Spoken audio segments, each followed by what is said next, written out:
ஆரவல்லி மலைத்தொடர் விவகாரம் தொடர்பாக உச்சநீதிமன்றம் உத்தரவை பிறப்பித்திருக்கிறது. புதிய வரையறையால் ஆரவல்லி மலைத்தொடரின் இயற்கை வளங்கள் அழியும் என எதிர்ப்பு எழுந்திருந்த நிலையில் ஆரவல்லி மலைத்தொடர் மறுவரையறை தற்போது நிறுத்தி வைக்கப்படுவதாக உச்சநீதிமன்றம் கூறியிருக்கிறது.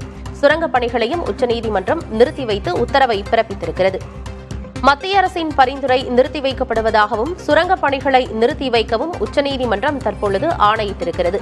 அண்மை செய்தியாக பார்த்து வருகிறோம்.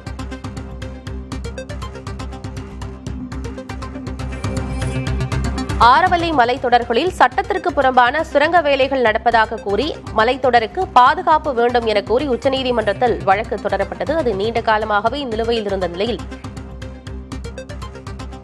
அது தொடர்பான ஒரு உத்தரவை உச்சநீதிமன்றம் தற்பொழுது பிறப்பித்திருக்கிறது. மத்திய அரசு பரிந்துரைகளையும் சுரங்கப் பணிகளையும் நிறுத்தி வைக்கவும் உச்சநீதிமன்றம் தற்பொழுது ஆணை பிறப்பித்திருக்கிறது. விவரங்களோடு செய்தியாளர் ராஜீவ் இணைந்திருக்கிறார். என்ன விவரம் ராஜீவ்?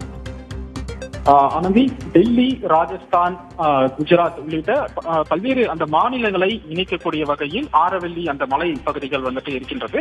அதிலிருந்து உருவாகும் நதிகள் மிக முக்கியமாக இந்த நதிநீர் மிக முக்கிய பங்கீடாக இந்த சம்பந்தப்பட்ட மாநிலங்களுக்கு அந்த நதிநீர் பங்கீடை பயன்படுத்துகிறார்கள். இந்த நிலையில் இந்த மலைப்பகுதிகளில் இந்த சுரங்க வேலைகள் நடைபெற்று வருவதாக ஒரு குற்றச்சாட்டு இருந்தது. அதே போல இதன் மூலமாக சுற்றுச்சூழல் மிகவும் பாதிக்கப்படுகிறது. குறிப்பாக அந்த மலைப்பகுதிகள், ஆரவல்லி மலைப்பகுதிகளில் 90% பாதிப்பு இதன் மூலமாக ஏற்படுவதாகவும் அந்த சமூக ஆர்வலர்கள் சார்பாக அந்த குற்றச்சாட்டுகள் முன்வைக்கப்பட்டு வந்த நிலையில உச்சநீதிமன்றம் தானாக இந்த வழக்கை முன்வந்து வழக்கு விசாரணையை எடுத்துக்கொண்டார்கள். அந்த வழக்கு விசாரணையின் போது கடந்த நவம்பர் 20ஆம் தேதி மத்திய அரசு ஒரு வரைவை தாக்கல் செய்கிறார்கள். அந்த வரைவில் அதாவது மலைப்பகுதிகளில் இருக்கக்கூடிய அந்த 100 மீட்டருக்கு மற்றும் அதற்கு மேல் இருக்கக்கூடிய அந்த பகுதிகள் மட்டுமே ஆரவல்லி மலைப்பகுதிகளாக கருத வேண்டும் என்ற ஒரு வரைவானது உச்சநீதிமன்றத்தில் தாக்கல் செய்யப்பட்டது. அதனை உச்சநீதிமன்றம் கடந்த மாதம் ஏற்றுக்கொண்டார்கள். எனவே இதனை எதிர்த்து உச்சநீதிமன்றத்தில் ஒரு வழக்கானது தொடரப்பட்ட நிலையில் அந்த வழக்கு விசாரணையானது இன்று மீண்டும் விசாரணைக்கு வந்திருந்தது. அந்த விசாரணையின் போது பல்வேறு முக்கிய குற்றச்சாட்டுகளும் அதே போல இதன் மூலம் மத்திய அரசினுடைய இந்த நடவடிக்கை மூலம் அந்த ஆரவல்லி மலைப்பகுதி எவ்வாறாக பாதிக்கப்படுகிறது, குறிப்பாக சம்பந்தப்பட்ட மாநிலங்களினுடைய அந்த நீர்நிலைகள் எவ்வாறு பாதிக்கப்படுகின்றது போன்ற விஷயங்கள் முழுமையாகவே வாதங்களாக முன்வைக்கப்பட்டிருந்தது.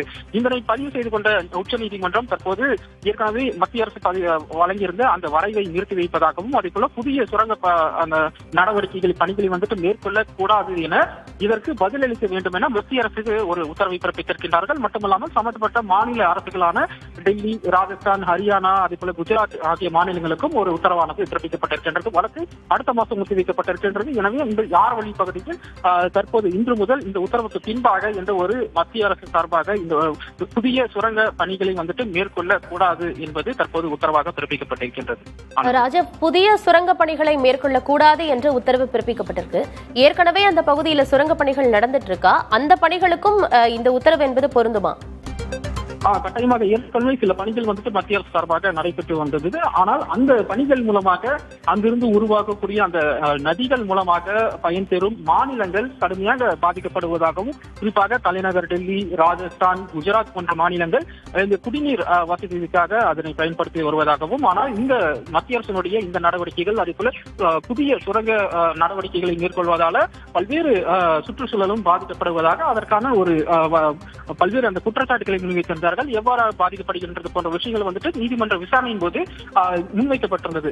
அதன் அடிப்படையில் தான் இன்றைய தினம் இந்த ஒரு உத்தரவானது பிறப்பிக்கப்பட்டிருக்கின்றது. எனவே மறு உத்தரவு வரும் வரை மத்திய அரசினுடைய இந்த நடவடிக்கையானது தற்போது நிறுத்தி வைக்கப்படும் என எதிர்பார்க்கலாம். அதே போல மத்திய அரசு சார்பாக அதற்கான அடுத்த கட்ட நடவடிக்கை, அதாவது உச்சநீதிமன்ற உத்தரவு இவ்வாறாக இருக்கக்கூடிய நிலையில மத்திய அரசினுடைய நடவடிக்கை சுற்றுச்சூழலை பாதிக்காது என அவர்கள் தரப்பு வாதங்களை பதிலாக அவர்கள் குறிப்பதற்கான வாய்ப்புகள் இருக்கிறது. அந்த பதில் மனுவில் பல்வேறு விஷயங்களும் அவர்கள் குறிப்பிடலாம். குறிப்பாக புதிய சுரங்க பாதைகள், சுரங்க நடவடிக்கைகளை மேற்கொள்ளலாமா அல்லது எவ்வாறாக அந்த நடவடிக்கைகள் மேற்கொள்ளப்படுகிறது, அதற்கான முன்னெச்சரிக்கை பாதிக்கப்படாதவாறு, சுற்றுச்சூழல் பாதிக்கப்படாதவாறு அவர்கள் எவ்வாறாக இந்த நடவடிக்கையை மேற்கொள்ள போகிறார்கள் போன்ற பல்வேறு விஷயங்கள் அதில் இருக்கும் என எதிர்பார்க்கலாம். ஆனந்தி, விரிவான விவரங்களுக்கு நன்றி ராஜு.